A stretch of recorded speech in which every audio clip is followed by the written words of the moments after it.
What world-famous song was written here? If you want to find out, stay with me.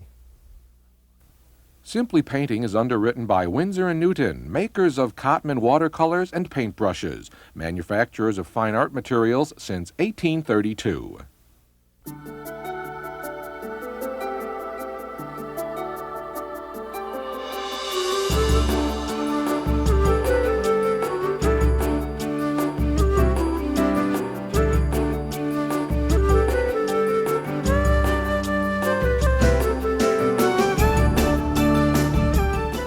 Welcome once again everyone to Simply Painting. I'm Frank Clarke and we're here in Derry in the north of Ireland.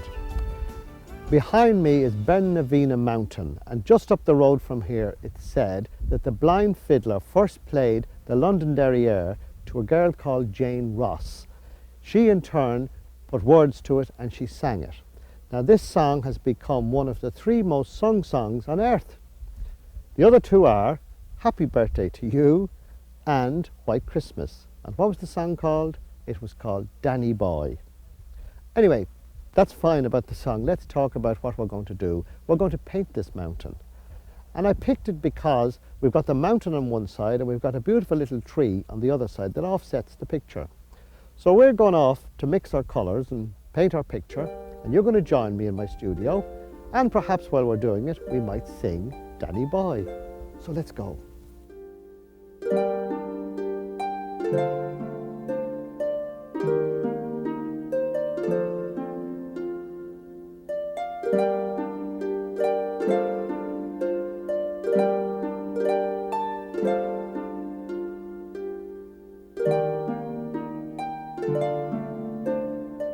Well, I hope you enjoyed Bennevina Mountain. Wasn't it beautiful? And the story of Danny Boy, very enjoyable, I thought. Anyway, that's the little picture that we painted, and I think we're going to enjoy doing it. It's got the mountain, it's got the trees, it's got the roadway where the blind fiddler first heard the song. So why don't we, without further ado, come on over to my little chair, and why don't we get together and paint it? So off we go. We'll make ourselves nice and comfortable, and then we'll have our little chats and we'll do a little painting.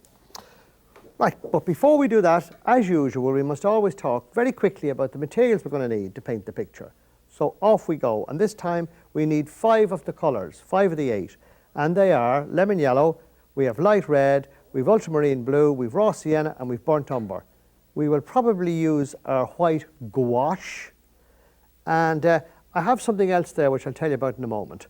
Anyway, next we have, of course, the tray, and it is a plastic tray, and that's to put our paints out on. It's called our palette. Then, of course, we have the brushes, and there are 2 of them. First of all, there's the large Simply Painting goat hair brush, goat hair for watercolours. Secondly, we have the small one, and it's called a rigger, a number 3 rigger, and that's to do the detail work with, but sparingly, as I say. Next, we have some water, because we mix the water with our paints to put it on the paper. We have our pad to dry our brush on and control the water on it. And last, but by no means least, of course, we have our paper. And this time it's what we call cold press paper, which it always is. Cold press means that there's a little indentation in it. It's a medium. There are 3 types of paper. There's hot press, which is smooth. There's cold press, which is a little bit rough. And then there's rough, which of course is exactly what it says, rough. We're using the middle one. And it's 14 by 10. And we've just marked it off there. You'll have a pad, a 14 by 10 pad. We just want to doodle on the sides. We use a slightly bigger sheet. That's enough about that. Now, what was that other thing I said? I said we had something else. It's called oxgall. And what I'm going to do is, look, just put just a little tiny bit into the water. It softens the water and helps the paint to go on the paper. You don't need it, but I just thought I'd show it to you. Okay, have some more fun. Horizon, sky, middle and foreground. Starting off with the horizon. So let's start off by having some more fun by drawing our horizon line. And on this occasion, it's about 3 to 4 inches up the page, because we're painting in landscape, because it's a landscape we're painting, isn't it? So we've drawn that now. Now let's put our pencil away, and now let's look at the painting we're going to paint. And we see Bennevina Mountain in the background, and it was a stormy day, a nice windy day, but bright and sunny at the same time. And we have the trees, and we have the foreground, the middle ground. You see the whole thing, simple. We've put the first bit in. What do we do next? The sky, some, right. So let's get ourselves, we take away the ones we're not going to use, put the paints we want over here. We're going to put out some raw sienna, some blue, which is the ultramarine. Put them around the side of your palette always like that. You know why? Because then you've got the middle of it to mix the colours on, haven't you? And the other colour we need is light red. Now, where's our light red? Oh, there it is. Thought we'd lost it for a minute. So we put the three colours out like that, into the water with the brush, swish it around, get some of the raw sienna, take it out like that, and we're just going to put a light wash of raw sienna, first of all, on the paper. See that?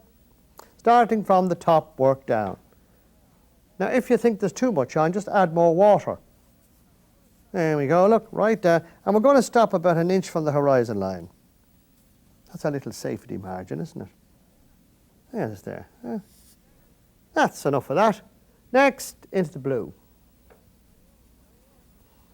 Now, you always look, you drag the brush back and forward, till you fill the brush with paint. That's all I'm trying to do. Now, starting from the top again, we put in some of the blue. Now, again, that if we find that a bit strong, how do we lighten it? Add more water, of course. Now you can start smiling and enjoying. Now, remember the 2-minute rule. I mustn't forget to tell you that one, because that applies, and every single time we do a landscape, the 2-minute rule is you've got 2 minutes to paint the picture, sky-wise. Not the whole picture, of course, just the sky. Now, why is there a 2-minute rule? Because the paint starts to dry, and then once it does, well, then you'll have a mess if you keep going, because the brush will start to stick on it. Now, I'm going to test this out, perhaps. That's pretty good, isn't it? So in we go with some, look at that, isn't that a lovely colour? It gives you a nice wine. That's a mixture of the light red and the blue.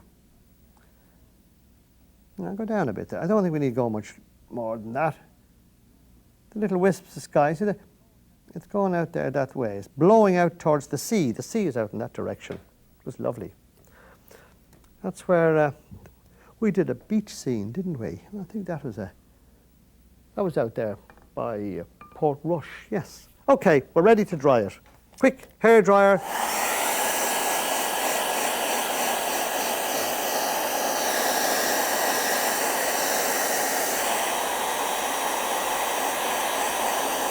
Now I think we're nearly dry. Don't be afraid to give it a good dry always, because as I've said often before, the one way you can ruin a picture is to be impatient. Trying to put the next coat on before the first coat is dry, and of course what happens? Disaster. Now, I'm getting ready now to put in the mountain. Bennevina, huh? So let's look back to the picture again and we see, how does it go? Well, it starts about here and then it runs right across like that, goes up and down, does all. It twiggles back down like that, then it gives a little hump off like that, and right out and down there to the horizon line. That's the first part of it. Now, if you notice, if you look back to the picture again just for a moment, it changes colour. And how do we do that?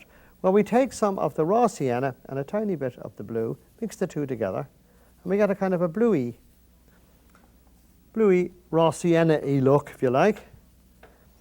And we run him across there, you see, because this is where the light and the shade hit the mountain, see it? Across like that. Now, underneath that again then goes the next coat, and it's back to the blue again. This is where the light and shade comes in, see it? Now, we don't need to dry this because we want this to sink in a little bit into the picture, don't we? See, because it's all changing colour for us on the mountain side, see it? That should be enough now, and that goes right out there. Right out to the edge. And we're just going to put a little bit of raw sienna in there just to take the mean look, as they say, off it. Now, I'm quite happy with that. That's pretty good. May not be exactly the same, but then we're not trying to paint it exactly the same. Remember that. It's your impression of this mountain. Now, what's next? Well, I think now the next thing is we're coming down towards the horizon. Why don't we have a quick look at the picture and we see what happens when we get nearer the horizon? It gets lighter in colour. Yes. So we're going to put out another colour, perhaps. So why don't we do that? Come over this side here. Let's use it all this time. Some yellow. And what's the other one that's left? We might put them all out while we're at it. There's the burnt umber. We've got the whole all 5 colours out now. You see them all over the place. Now I'm going to take some of the raw sienna and some of the yellow, mix the two together, get a nice light colour, and then we're going to put it in there, and you see it'll make a nice kind of, hopefully a nice bluey, yellowy colour. Now it's very, very bright there, isn't it? So it's almost pure yellow. Yeah. Now I think we're nearly down to the horizon line. We may add in just a little bit that, a little bit of darkness and that, just to give the impression of up and down and all over the place. See it? Now, we're going under the horizon now. And because this is a landscape without any water in it, we don't have to be too particular as to where it is. Do you understand that? So we look and we see that it's now starting to turn green, isn't it? So let's make up some green. Blue and yellow. A little bit of the raw sienna. Those 3. Blue, yellow and raw sienna. And there's a little ditch we're putting in. Well, the trees and the plants and all, we might have to give this a little bit of a dry now in a minute. I think we should. Let's give it a dry, because if we go over there, we could cause bother. Do you understand that? Put the brush back in the water again. Keep drying.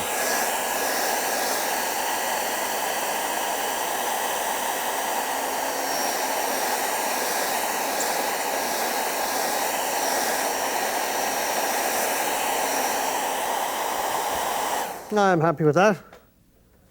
Now let's get back to our ditch again, huh? Our ditch. So it's blue, some yellow, and some of the raw sienna. Those 3 colours mixed together. Make a nice olive green colour, don't we? And we go across. Now there's a big tree there. Now this is done with the corner of the brush. See that?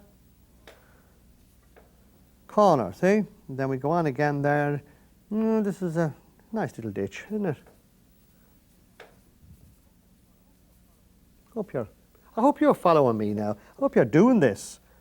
I hope I'm not just wasting me time painting away like a madman here for all these weeks and you haven't done a thing. You say, oh, I must get at it. I don't want to hear that word, I must, or when I get time. You know, that's a famous one, yeah.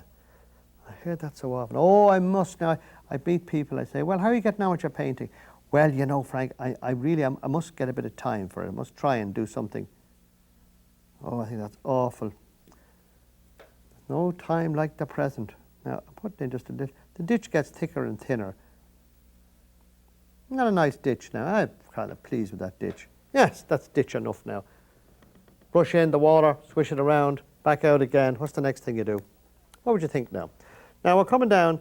Do you see we're very nearly down to where that roadway is, but not just yet. Let's do a little more green, and we're going to put a nice field in there. Do you see that nice field of... It's a nice green field where the sheep and the cattle have been grazing, you see it? And it's just the other side of the ditch, isn't it? So that starts and it goes like that, right across there. Now we stop short of where that road is, give it another bash across there.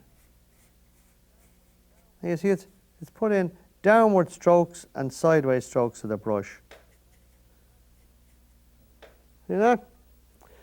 I'll put a little bit more of, it's a darker shade up against the ditch because there's obviously some reflection there. That ditch is in shadow, isn't it?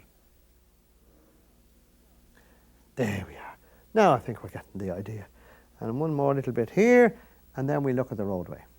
Now, where does that roadway go? Where did the blind fiddler get to, as the fellow says? Well now, let me tell you something about a roadway first. This is not a roadway. Watch me now. That is not a roadway. That's not the way it goes. Because it must get, as it goes into the distance, it gets narrower, it gets nearer together. Now look, here's a simple one for you. In this occasion, the roadway looks like a letter S and a bigger letter S, doesn't it? See, it goes out there like that and then down. There we go. That's our road, 2 letter S's, an S and an S. The road finished. 'Tis not 2 parallel lines. Now, having said that now, we just want to fill in a little bit more here to the left of the roadway with green. That's just to see that? And that's all we need to do. Now, on the left of the roadway, the other side, make up some more green. Put some of the raw sienna in the yellow and blue just keeps it from getting too greeny looking. Do you understand? Now I can go off the side of the page. You see that there? Because there is page to go off. In your case you won't have that, so don't worry about it. Now I think this is fairly dry here now, so let me start putting in this darkish coloured ditch. Now again, we're starting from here and it goes like that, doesn't it? Then it comes down, see? Now I'll put in, you always work light to dark with watercolours. You know what I mean by that? Of course you do. Put in the light colours first and then darken them. If you try to go the other way, you're going to end up in trouble because you won't be able to get it light. Now there's a fair bit of ditching, and it should be, you see it's going up and down like that. Now here we go into the brown. You see that's good strong. So on the corner of the brush, there's a hedgerow, is that what they call them? Little fences. This is where all the game birds in Ireland, you know, the pheasants and snipe and all, well not snipe, but pheasants, they used to live in these, and the rabbits and all, they live in these hedgerows.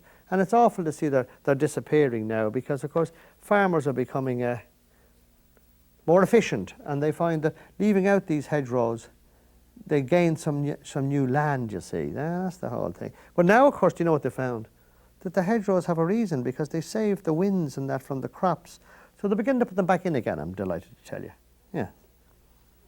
I hope you enjoy hearing about these hedgerows and that. But anyway, there it is. Now there's a nice sweep in it, you see.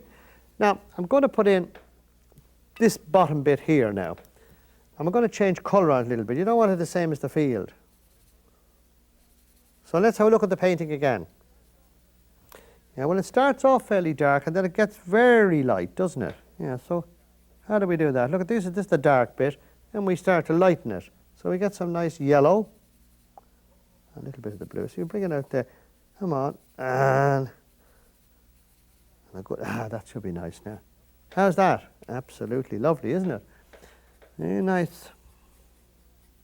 Dee, dee, dee. You can go right down to the bottom now. It's downward movement of the brush, down, down, down, like that, yeah. Now if you decide that you'd like other colours, lots of artists use purple. Purple's a very, very popular colour. In fact, probably the most popular colour with artists is purple. If you ever feel you'd like a tube of purple paint, well, should be my guest, do it eventually, but not until you've tried to mix your own and do a few of till you get used to it. Then you can add in your own favourite colours. There we are. I'm going to put in the roadway next. And we need a road colour. What's that now? Well, a road colour would be blue and the light red. Exactly the same as the sky, isn't it? Yeah, how did it ever guess? Now, only it's not as dark, is it? So we want to get a very light colour. Look at that, isn't that lovely? Now, I made sure that the piece, both sides of it, is quite dry because we don't want to smudge too much. There's our roadway in. Tim, that easy, wasn't it? We'll put in the bits and bobs on the side now in a minute. Put that brush away for a tick. Small brush. So what are we doing? Well, the small brush is for the trees. And just before we do them, we'll give one more little dry on this area because we don't want to smudge our trees too much.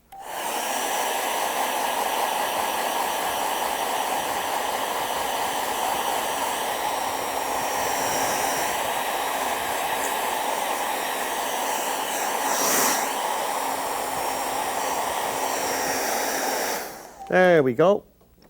Nicely done, huh? Nicely done. Small brush into the brown. I'll give it a good swish around on the. Now this will not hold as much water, of course, so therefore it won't hold as much paint, will it? So we'll have to do a couple of reloads on it. All right, let's see. Pick one of the trees and then a bold statement. You know what I mean by that? Don't be afraid of it, in other words. Come on, wiggle it all the way up there. Up she goes. This is the skeleton of our tree now. It's in the hedgerow there, isn't it? And we go, oh, it's got to go out to the field a bit like that. Now build it. It's only a skeleton of a tree I'm making. And it doesn't have to be exactly the same. Please, in fact, I beseech you, do not try and make it exactly the same or it'll begin to look. I find once I get a shape, it's all you want is a shape. Now that's the first tree. Let me go up a bit higher there with it. That looks all right, doesn't it? Yeah, and let's put them beside it now. It's there, isn't it? And it goes this way. We ran out of paint, didn't we? I love doing these trees. They're great fun, aren't they? Hmm. Trees are dead easy. Wobble, wobble, wobble all over the place, yes. Wobble, wobble. There's another one there. And I think we can probably put a nice branch going out that way a bit. And they do look a bit scraggy when they're when they're being built, as they say. But I promise you, that'll look fine now in a minute. When we get at the leaves and things, I just put one more little, because one is higher than the other. You see that? No, okay. And we probably would want to put another branch out there, just a tiny one. That's it. Right. Now, small brush away. Use that as sparingly as possible. Now I'm going to dip into the yellow and this mixture here that I have, which is the raw sienna and the blue. Mix the two together. Keep them fairly dry. The brush is fairly dry now. And then using a dry brush, we dabble it on, see? Corner of the brush. Dabble, dabble, dabble, dabble, dabble. Now, of course, that looks pretty insipid looking at the moment, but we'll soon fix that because we've got to darken it now, you see. So we take some blue, some of the yellow, and a little bit of burnt umber. This is quite a dark colour now we're making up. And now, which side of that tree would be the dark side? I suppose it would be this side, wouldn't it? Because the light's coming the other way, so... And always remember, there's only the one sun around, so don't have two of them. Now, I think that's pretty nice, isn't it? So our trees are looking pretty good now. Yeah. Put him back in there for a minute again. Now let's get some more of this shadow colour, which of course is blue and the blue. Look, and then you follow the way the road goes. It's the blue and the light red, isn't it? And that goes that way. That's a big tree there. And it goes right across, and then where the tree, you see? See that? Now nice. Now, while we're at it, we now start bringing our little posts. Post, post, and post. Now they get smaller as they go away from us here. Post, post, post, post, post, post. Near enough, right? And then we got to join them all up. The little strands of wire. They're inclined to get a bit lax looking, these wires from the left row. The sheep climb over them and all kinds of things like that. Now we're beginning to make sense of this picture, aren't we? Huh? How are we getting on there? We've got to put a centre in it. You know, in the road I'm talking about. So, okay, there it goes down there, different. Now it's a little bit lighter than that, so we can actually make it lighter, can't we? See, until you put this little bit in the middle of the roadway is inclined to look a bit nondescript, isn't it? Now, some of the brown, because we're going to put in some texture on this thing to make it look, and the same thing there. And we have a bit here and there, not too much, a little bit there and here and there, and we've got to cover up that bit there. We're having good fun now, aren't we? Are you enjoying this? I hope you are. I thought Bennevina Mountain was lovely, and I thought the story of Danny Boy. It's the truth, by the way. It is the third most sung song on earth, Danny Boy. Now, I think we're going to give this one more little swipe here. He says, I'm going to darken that down a little bit more greeny looking, I think it needs to be. Just there, look, a little bit there, a little bit there. Just to break it up, the texture a little bit. That's rather nice now. Now, we didn't put out a white gouache yet, did we? Little flowers, little daisies. Watch this now. Into the white gouache. And doing that I love dabbing it like that. Look at it. Not too much. Don't come mad at it now. That's really enough, isn't it? Now you could use, if you had some, so you use some yellow, couldn't you? A little bit of yellow here and there. You know? I want to leave myself enough time for something else, don't I? Because, you know, the sad thing is that this is the last program in this series. Simply painting round the world. So you wouldn't know where we're going to turn up next. But be sure of one thing, we certainly will turn up. And we'll be back. I'm just going to sign this, and then we've got to put a little mount on it. And when we do that, we have to say to you, that, as I said, unfortunately, this is the last in the series. So you make sure that you try this out, and when I come back, you'll be an artist. So from Frank Clarke, until we meet again, bye-bye.